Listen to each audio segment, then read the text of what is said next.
Husla sa kanyang mga ugat. Inihalin tulad ni Dean Maria Bulao ng mga Pilipino ang pagpapatanggal sa pagtuturo ng Pilipino sa kolehiyo. Ang hindi marunong magmahal sa sariling wika ay higit pa sa hayop at manansang isda.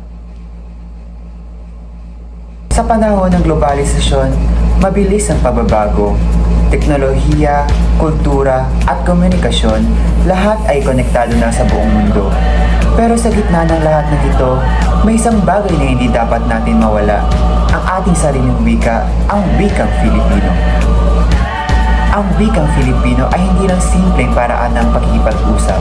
Ito ay simbolo ng ating pagkakakailanlan, kasaysayan at pagkakaisa bilang isang bayan.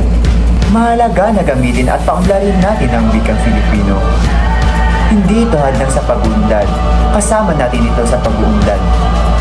Dahil ikaw, ako, tayo ay magkakaisa, wika natin ay magkakaisa.